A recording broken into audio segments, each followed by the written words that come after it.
How's it going, everyone? Today we're going to be building a really incredible GMT watch. Before we get started, just want to give a big shout out to the DIY Watch Club for hooking me up with these parts and the tools. I'm not going to lie, I'm a little bit nervous because these are the most premium parts I've used. So I hope I don't F it up and just do the watch justice. Let's check out the parts and then we'll start building. The bezel insert is a GMT style, black and red, also called Coke, and it's made of ceramic. Really nice shine to it, and definitely a style that I've always liked. But I've never really owned a GMT watch before, so this is the first one. The case is really cool. It's 42 millimeters, 316L stainless steel, 22 millimeters between the lugs, 14 millimeters thick, has a sapphire domed crystal with an AR coating and a screw down crown. Really interesting case shape, not something you see all the time with just how much the lugs curve downward. The movement is the NH34 GMT caliber by Seiko. Should provide nice accuracy and overall just a well-built movement. The dial is matte black and uses kind of a sandwich style where there's two layers to it. The first has the white lume, and then on top of that is the second layer, which we see through the crystal and creates a really cool visual. The hands are silver with an arrow shape.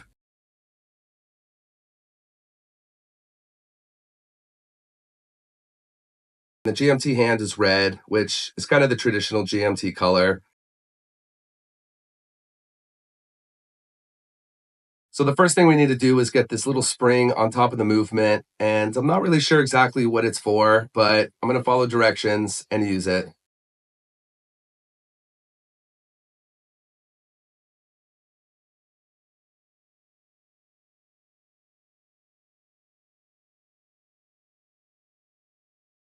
Not much to this, just place it on top of the movement, and it just sits there nicely. Now we can get the dial onto the movement, which is super easy. There's a couple prongs that go into holes on the movement, so you know exactly where to line it up, and it keeps everything in place.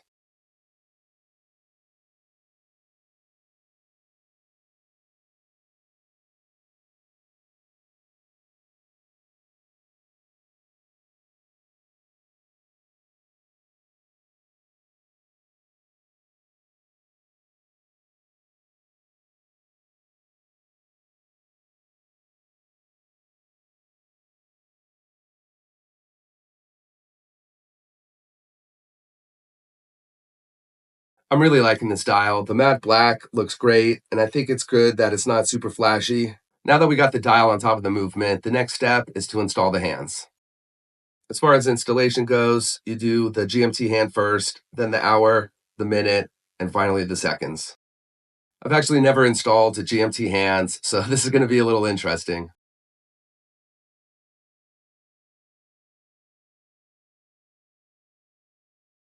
One thing to keep in mind is these hands are really fragile, a little bit flimsy, not so much in a bad way. They're just delicate. So definitely use the steady hands. Don't press too hard with using the tool and take your time. These hands are fully polished and I think they're going to look great on top of the matte dial.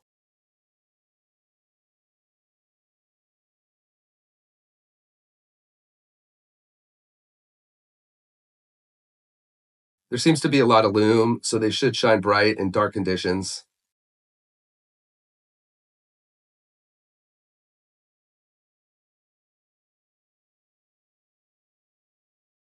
If there's any of the hands that give me the most trouble, it's definitely the seconds.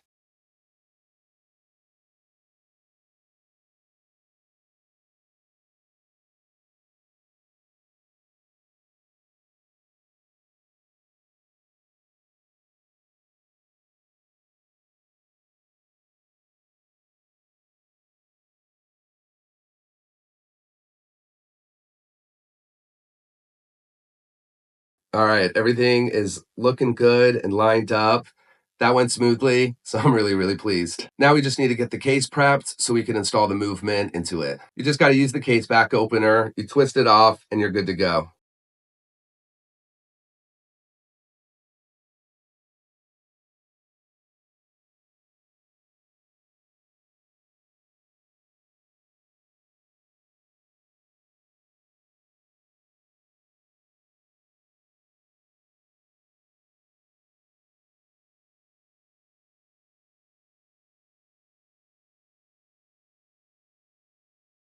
We do need to get the stem off of the movement so we could actually fit it inside of the case. So let's get that popped off. There's a tiny lever on top of the movement that you press down and it releases the stem so you could just slide it out.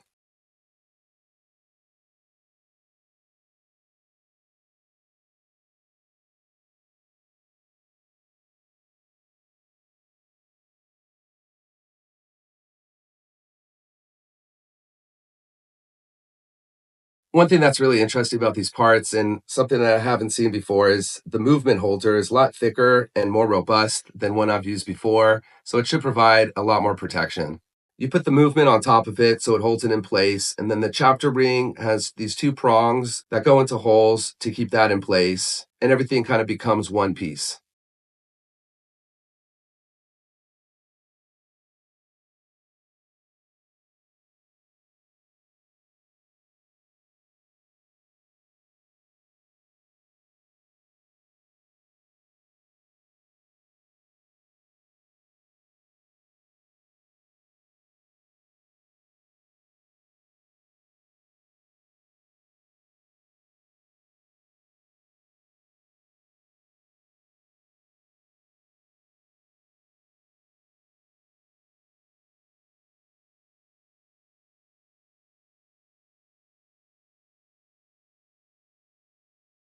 All right, everything is really starting to come together, and you can really see how this watch is going to look. Now we just need to get the case back on, screw it on tight, and we can finish it up.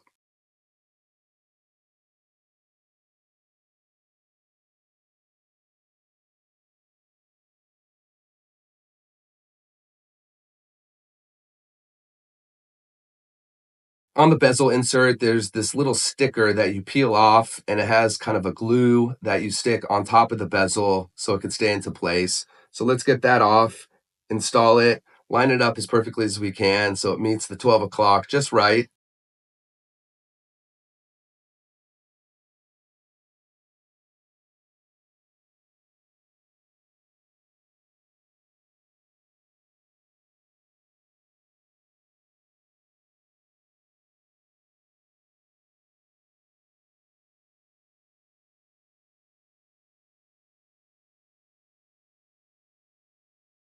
All right, let's just line this up as best as we can. I want to make sure the bezel is at the right spot so when we set the insert on top of it, it doesn't have much side to side play.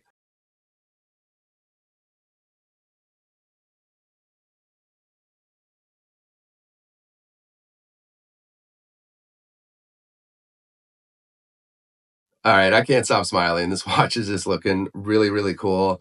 The last thing we need to do before we can get it on the wrist is install the strap. Luckily, this one came with fixed spring bars, so it'll be easy to get on.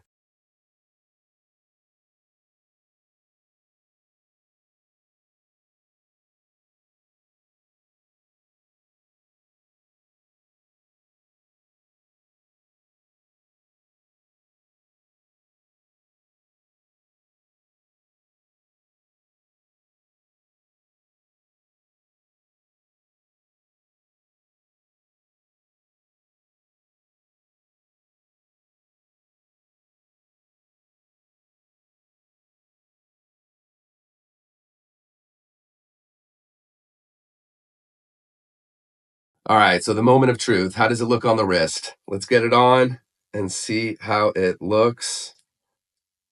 I am just so excited. Oh my gosh. This is just really fantastic. I'm absolutely in love with this thing. As I said, I've never owned a GMT watch. I don't really travel or have friends and family in other countries, so I didn't really find a need, but it was always a style that I wanted, and I guess now I have one. I now get why the Rolex Submariner GMT Coke is such a popular model because these colors just look really great together. They're not too flashy, not too flamboyant, but it just gives enough pop of color to add a little bit of style. And I have a ton of watches that are just black, so this is a nice change of pace. All right, well, there we have it. My first GMT watch. I'm so glad you all were able to join me on this journey. Let me know what you think. I suspect there might be some things I could do to improve my watchmaking technique. So if there's any of you who have a bit of experience, please feel free to give me some insight, show me the ways. I hope you had fun along this journey. That's all the time that I have. I'll see you next time.